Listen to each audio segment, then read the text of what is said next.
बिहार की राजनीति में फिलहाल बहुत कुछ होता हुआ नजर आ रहा है, जहां एक तरफ खबरें आ रही हैं कि महागठबंधन में क्या सब कुछ ठीक ठाक है, वहीं दूसरी तरफ इस तरह की बयानबाजी भी सामने आ रही है। लगातार एक दूसरे को सपोर्ट करते हुए भी नेता नजर आ रहे हैं, लेकिन कई बयान से ऐसा झलक रहा है कि शायद महागठबंधन में सब कुछ ठीक ठाक नहीं है।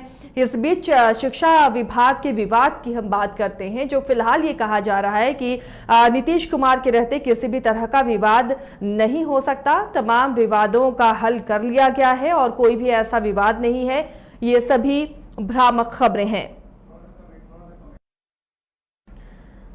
तो हालिया बयान मंत्री अशोक चौधरी का सामने आया। उन्होंने सीधे तौर पर कहा कि ज्यादा से ज्यादा लोकसभा चुनाव में बीजेपी के खिलाफ प्रत्याशी उतारने की कोशिश होगी और महागठबंधन की कोशिश होगी कि बीजेपी के खिलाफ जीत हासिल हो।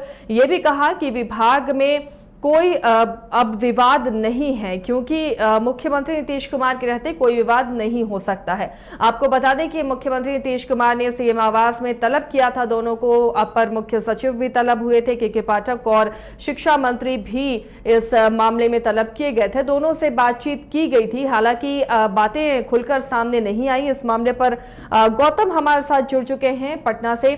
गौतम, क्या वाकई ये मान लिया जाए कि जो शिक्षा विभाग में विवाद था मंत्री बनाम सचिव का, वो खत्म कर लिया गया है?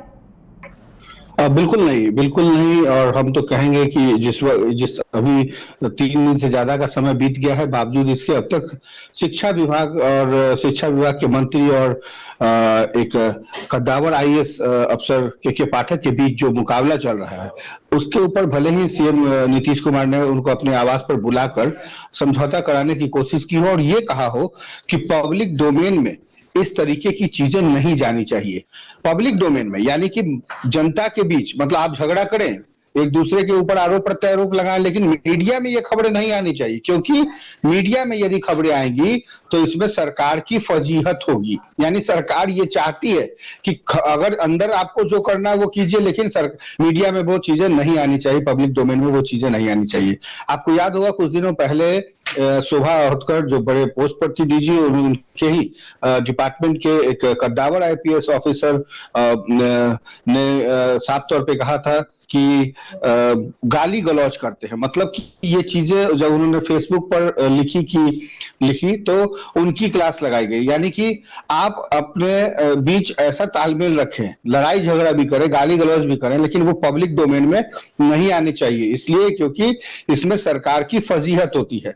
तो फजीहत से बचने के लिए भले ही नीतीश कुमार ने अपने आवास पे बुलाकर शिक्षा मंत्री की क्लास ली हो या फिर प्रधान सचिव की क्लास ली हो, अपर मुख्य सचिव की क्लास ली हो, लेकिन कहीं से भी दोनों के बीच जो मूड दिखाई दे रहा है वो कहीं भी कमने का नाम नहीं है। शिक्षा मंत्री अगर ऐसा होता तो वो सीधे शिक्षा विभाग के दफ्तर जाते, मगर वो नहीं गए। दूसरी तरफ आप देखिए के पाठक जो कि अपर मुख्य सचिव हैं, वो उस एजुकेशन डिपार्टमेंट के शिक्षा विभाग के, मगर वो दफ्तर नहीं गए, बाहर से ही अपना काम कर रहे हैं। मतलब अभी भी जब तक दोनों दफ्तर में नहीं बैठेंगे, शिक्षा विभाग के केंद्र में नहीं बैठेंगे, तब तक कैसे समझा जाए कि दोनों के बीच में सुलह हो गई है या दोनों के बीच जो तालमेल है वो बन गई है। क्योंकि दोनों माना जाए गौतम की कोशिश की गई है कि जिस तरह बीजेपी को मौका मिल रहा था, विपक्ष को मौका मिल रहा था, लगातार इस मामले को लेकर सरकार को घेर रही थी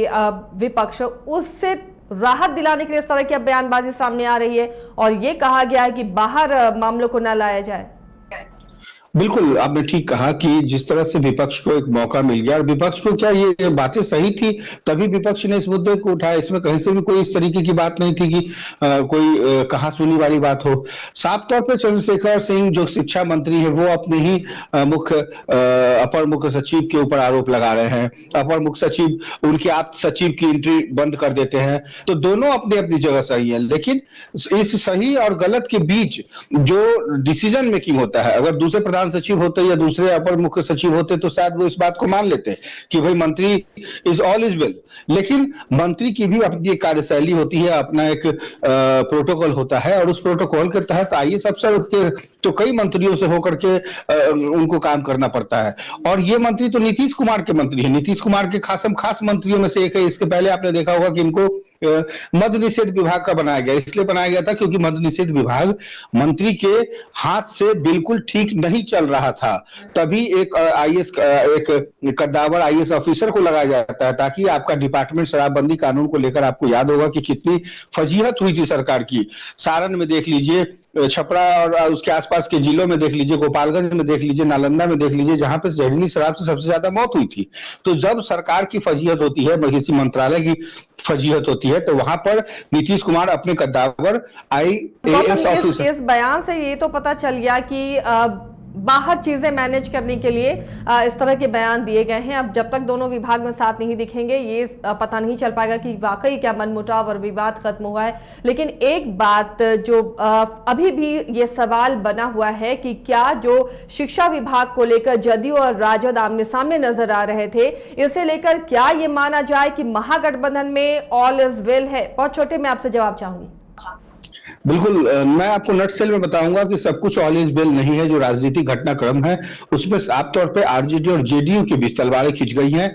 यही कारण है कि आरजेडी के नेता जेडीयू के बयान का से अलग बयान रख रहे हैं, और जो बातें आरजेडी के विधायक या मंत्री कह रहे हैं उससे अलग जेडीयू अपनी राय रख रहा है। लेकिन इसका फायदा, इसका मतलब ये नहीं कि गठबंधन टूट जाएगा, लेकिन इसका मतलब ये भी नहीं लगा सकते कि एक बार फिर नीतीश कुमार बीजेपी में चले जाएंगे। लेकिन हाँ, इतना जरूर है कि शुरुआती तालमेल जिस तरीके से बैठे थे नीतीश कुमार आरजेडी में लालू राबड़ी आवास पे जा रहे थे, लालू राबड़ी आवास से लोग नीतीश कुमार के यहाँ जा रहे थे, तो जो तालमेल है कहीं ना कहीं अब वो तालमेल, चूंकि आरजेडी का अपना एक वर्क कल्चर है काम करने का। सबसे बड़ी बात हम आपको बता दें कि जो वर्क कल्चर है आरजेडी के काम करने का, उसमें अब शायद नीतीश कुमार या नीतीश कुमार के मंत्रालय के लोगों को ये लग रहा है कि सब कुछ ठीक नहीं चल रहा है, और जिस जगह पे ठीक नहीं चल रहा है वहां पर नीतीश कुमार के जो नजदीकी अफसर हैं आईपीएस या आईएएस, वहां उनकी लॉबी काम करती है। तो ये आरजेडी को नागवार गुजर रहा है। उसकी स्वतंत्रता जब जब हनन होगी, उसकी कार्यशैली पर जब जब कोई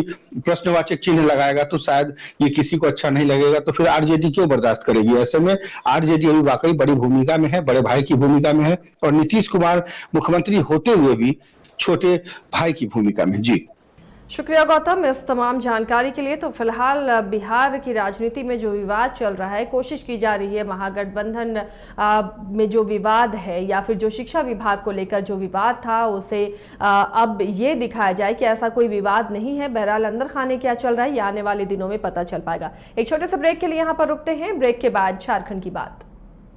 झारखंड बिहार की तमाम ताजा तरीन खबरों के लिए देखिए न्यूज बाय स्कोप, अब जियो टीवी पर भी उपलब्ध। इसके अलावा तमाम बड़े सोशल मीडिया प्लेटफॉर्म पर भी उपलब्ध है। बिहार में सिटी केबल पर चैनल नंबर 232 पर देखें लेटेस्ट खबरें और डाउनलोड करें प्ले स्टोर से न्यूज बाय स्कोप ऐप।